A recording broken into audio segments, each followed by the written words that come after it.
तो यहाँ पर क्या है, पहला वाला क्या कहता है, मिस्टर अमन एक बिजनेस। यहाँ पर क्या था कि पहले हम देखे थे बिजनेस स्टार्टेड, मालिक का नाम नहीं था, इससे पहले था ना। इससे पहला वाला एक्सरसाइज 4 में पहला ट्रांजेक्शन क्या था, business started with cash 3 lakh, ठीक था। वहाँ पर मालिक का नाम नहीं दिया था, लेकिन यहाँ पर क्या किया है कि मालिक का नाम दे दिया है कि मिस्टर अमन एक स्टार्ट कर रहा है बिजनेस, और कितना से कर रहा है, 4,50,000। जैसे मान ली वो दुकान खोलेगा तो एंट्री करेगा ना कि Manish started A business with cash 4 lakh, अपना अकाउंट में एंट्री करेगा कि मिस्टर अमन का पूंजी कितना है। वहाँ पर सिर्फ कैपिटल लिखा आता है, यहाँ पर क्या लिखाएगा, मिस्टर अमन कैपिटल। अब यहाँ पे दर्शा दिया गया है कि पूंजी किसका है। अब मिस्टर अमन के नाम पर अकाउंट नहीं बनेगा, बात समझ रहा है ना, मिस्टर अमन कैपिटल के नाम पर बनेगा, क्योंकि मिस्टर अमन तो मालिक है, उसके नाम पर क्या अकाउंट बनाएगा। लेकिन मिस्टर अमन जो पूंजी लगा रहा है पैसा उसमें, उसका अकाउंट बनेगा। अब पता कैसा लगेगा कि मिस्टर अमन कैपिटल कितना है, ठीक है। और मिस्टर अमन नहीं भी लगाएंगे तो सिर्फ कैपिटल भी लगाएंगे तो पूंजी किसका होता है, अरे मालिक का ना होता है जी, पड़ोसी लगाएगा पूंजी। तुम्हारा दुकान है, कैपिटल में पूंजी होता है, और कैपिटल में राजधानी भी होता है, तो वो कैपिटल नहीं देखना। यहाँ पर अकाउंटिंग में कैपिटल का मतलब पूंजी होता है। हम लोग कहते हैं ना कि Patna is the capital of Bihar, Patna Bihar की राजधानी है, लेकिन यहाँ पर राजधानी नहीं है, यहाँ पर कैपिटल का मतलब पूंजी है, ठीक है। तो यहाँ पे आपका क्या बनेगा, बिजनेस में क्या हो रहा है, कैश आ रहा है। इससे पहले भी देखे थे, वहाँ पर तो डेबिट साइड हुआ था और क्रेडिट साइड हुआ था कैपिटल अकाउंट, लेकिन यहाँ पर लिखेंगे अमन्स कैपिटल अकाउंट, ठीक है। बस इतना ही अंतर है। अगला भी देखो सेम वैसे ही है, वहाँ पर पैसा बिजनेस में जा रहा था, यहाँ पर पैसा क्या हो रहा है।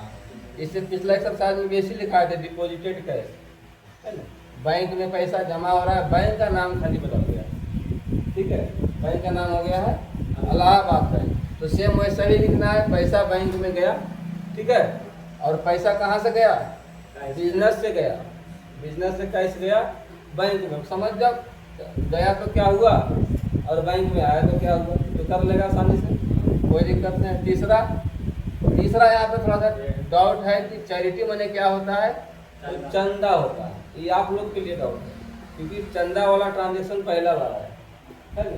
तो चैरिटी मनी चंदा होता है। चंदा एक प्रकार का क्या होता है, तुम अगर सरस्वती पूजा में पैसा दे दिया 1,000 रुपया चंदा दे दिया, क्या अब लौट के आवेगा, अब लौट के क्या आवेगा, प्रसाद, है ना। और भी मिलेगा कि नहीं, कोई गारंटी नहीं है। हो सकता है तुम उस समय उपस्थित नहीं रहो, प्रसाद नहीं मिला, लड़ाई परसल करेगा, है ना। कि पिछला साल चंदा दिया हमको प्रसाद लड्डुए को नहीं मिला, अभी नहीं देंगे गोस्वामी, है ना। बोला कि गोस्वामी चंदन देता है, प्रसाद नहीं मिला चंदा नहीं देना। तो चंदा में एक प्रकार का खर्च होता है, ठीक है। अब जो खर्च होता है उसका एंट्री कहाँ होता है, सही भाग का क्या है, खर्च का एंट्री कहाँ होता है जी, खर्च का एंट्री डेबिट साइड में होगा। हम लोग नॉमिनल अकाउंट में क्या पढ़े हैं, चंदा ले रहे हैं कि चंदा दे रहे हैं, ये समझ नहीं आ रहा। क्या लिखा हुआ है, पेड मैंने क्या होता है, दे रहे हैं, किसको दे रहा, हाँ किसको आ रहा है, तुम दे रहा है, तब तक तुम दे रहा है क्लियर है। तुम अपने बोल रहा है कि हमको समझ में नहीं आ रहा है, क्लियर है दे रहा है।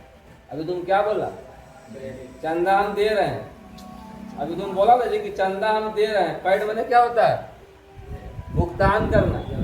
अगर यहाँ पर रिसीव रहता, अगर बिजनेस को कहीं से चंदा आता, मान लिया जाए अब बिजनेस में हम मान लिया वो एनजीओ खोल रहे हैं, ठीक है, हमारा काम है बिक महंगाई करना। एनजीओ क्या करता है, मांगना, उससे मांग लो, उससे मांग लो, उससे मांग लो, ट्रेन पर मांग लो, बस में मांग लो, जा रहा है एनजीओ के नाम पर, देखिए लिए हम इस चीज़ का विकलांग का एनजीओ चला रहे हैं, हम फला बीमारी का चला रहे हैं, ठीक है। तो एक तरह से जैसे वो भिखारी होता है ना, वो मांग उसी टाइप का होता है। लेकिन अगर वो भिखारी अगर अच्छा काम में पैसा लगा रहा है, वो एनजीओ हो गया, है ना। उस काम पैसा को तुमसे ले करके हम किसी का कहीं समाज में कल्याण कर रहे हैं, तो एनजीओ हो गया। लेकिन कुछ ऐसा होता है कि एनजीओ के नाम पर तस्वीर तो रहा पैसा और मोटा पैसा आता है, लेकिन अब वो पैसा को खा गया, 10 गो मिल के गमन कर गया। देखता होगा बहुत जगह ऐसा होता है कि बढ़िया बढ़िया ड्रेस कर करके एनजीओ का ड्रेस कर लेडीज़ लोग, लड़की लोग, अब जिसको कमाने होती है, जो कोढ़िया आदमी है ना, बिजनेस में मेहनत नहीं करना है, नौकरी करेंगे 10 घंटा बिजनेस करेंगे, उससे अच्छा क्या करेंगे, एनजीओ का स्टाफ बन जाओ, है ना, या एनजीओ खोल दो एक आगो, और उसके बाद क्या करो, उसके बाद भिखमंगाई करो, मांगो जाकर, ठीक है। अब वो जो मांगने का तरीका हो गया वो क्या हो गया, एक ऐसा तरीका हो गया कि तुमको कोई भिखारी नहीं कह सकता है। बात समझ में आ रहा है। अब कटोरा लेकर मांगना है कोई एनजीओ के नाम पर मांगना, दोनों काम वही कर रहा है। अंतर क्या है कि कोई लाइसेंस भी भिखारी हुआ कि हम एनजीओ वाला है, वो बेचारा बिना लाइसेंस वाला हुआ, उसको तुम डांट देगा, दबड़ देगा, नहीं देगा, कुछ बोल देगा, लेकिन एनजीओ को कुछ नहीं बोल सकता। मर्जी है दीजिए, मर्जी है नहीं दीजिए। भिखारी मैंने होता है जो मांगता, हाँ लाइसेंस नहीं होता है। तो यहाँ पे कहने का मतलब वो नहीं कह रहे हैं, यहाँ पे कहने का मतलब होता है चंदा से। और चंदा कौन देता है, चंदा जिसके पास पैसा एक्स्ट्रा है ना। छोटा काम में तो गरीब आदमी देगा, तो बड़ा चंदा देना है तो पैसा वाला आदमी होना चाहिए। और चंदा एक प्रकार का, फाइनल हम यही कहेंगे, चंदा एक प्रकार का खर्च होता है, बात खत्म, फाइनल, ठीक है। अब चंदा खर्च है तो डेबिट साइड क्या आएगा, चैरिटी अकाउंट। अब यहाँ पर देखो पहला बार आया है कि चैरिटी का है जी, ये अपने जाता है वो,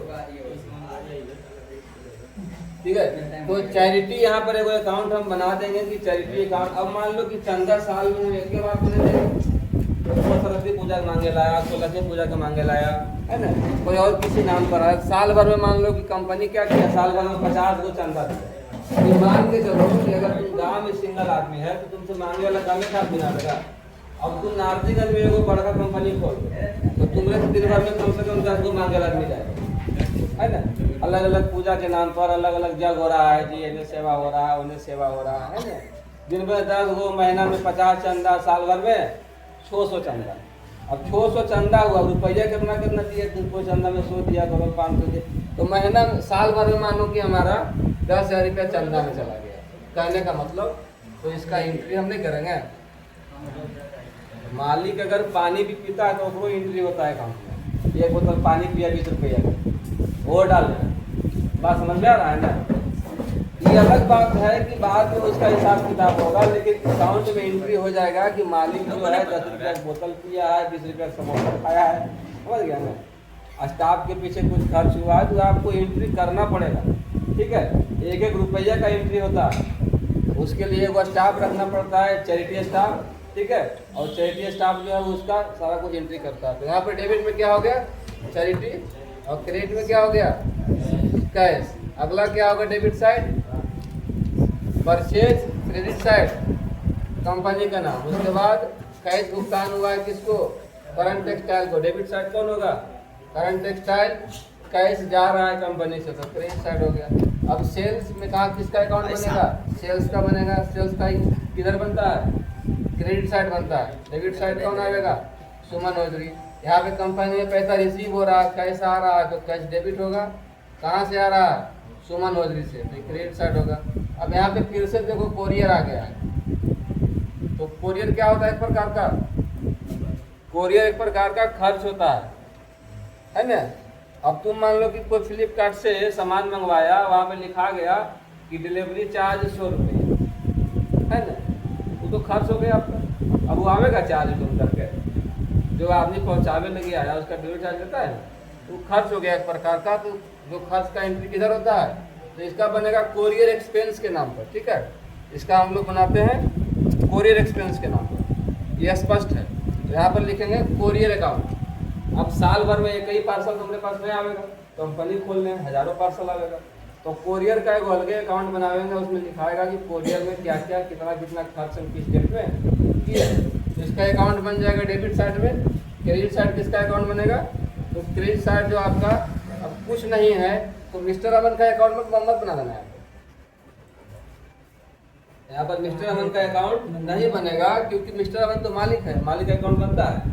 मालिक का अकाउंट तभी बनता है जब उसका कैपिटल उसके साथ रहता है, यानी कैपिटल के साथ बिजनेस स्टार्ट होता है। तो यहाँ पर क्या करेंगे, स्पेंट ऑन कोरियर। यहाँ पर कुछ नहीं है तो हम मान के चल रहे हैं कि पैसा कैसे दिए, 200 रुपया कैश में दिए, बताए थे। अगर जिक्र नहीं रहे पेमेंट का तो हम मान के चलते हैं कि भुगतान कैश में हुआ है। तो यहाँ पर कैश हमारा कंपनी से गया है, तो क्या होगा, डेबिट साइड कोरियर और क्रेडिट साइड कैश अकाउंट। बस यहाँ पर थोड़ा सा ही कन्फ्यूजन रहेगा कि कैश लिखा हुआ है नहीं, बताया गया था कि जहाँ कुछ नहीं लिखल रहे मानो कैश है, ठीक है। ठीक है, ये 100% में इसका रूल बना हुआ है। उसके आगे क्या है नंबर 9 में? नंबर 9 में है परचेज मशीनरी। अब अकाउंट किसका बनेगा? अब अकाउंट बनेगा मशीनरी का, क्योंकि नाम तो लिखा हुआ है यहाँ पर सामान का। अगर गुड्स रहता तो अकाउंट परचेज का बनता, तो मशीनरी होगा डेबिट साइड। अब किसके यहाँ से परचेज हुआ है? तो बंगाल इंजीनियरिंग वर्क्स की पार्टी का नाम है, और पार्टी का नाम किधर होगा? क्रेडिट साइड होगी, क्योंकि देने वाला किधर होता है? क्रेडिट साइड होता है। अब यहाँ पे देखो पेमेंट आ रहा है 65,000 रुपया, किससे आ रहा है? ये देने वाला है, पैसा देने वाला किधर होगा? ये क्रेडिट साइड होगा। डेबिट साइड क्या होगा?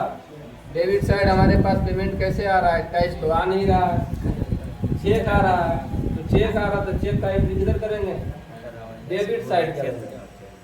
चेक का एंट्री डेबिट साइड करेंगे, और वहाँ पर लिखना क्या है? Bank account. बात समझ में आ गया? चेक का एंट्री डेबिट साइड होगा, लेकिन लिखाएगा बैंक का नाम, क्योंकि चेक का रिलेशन किससे है? बैंक से। तो स्पष्ट हो गया यहाँ पर कि डेबिट साइड बैंक अकाउंट और क्रेडिट साइड पार्टी का नाम।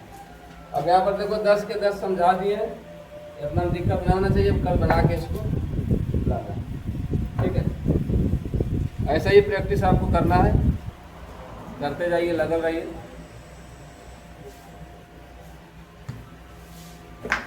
सिस्टम चालू नहीं हो रहा है।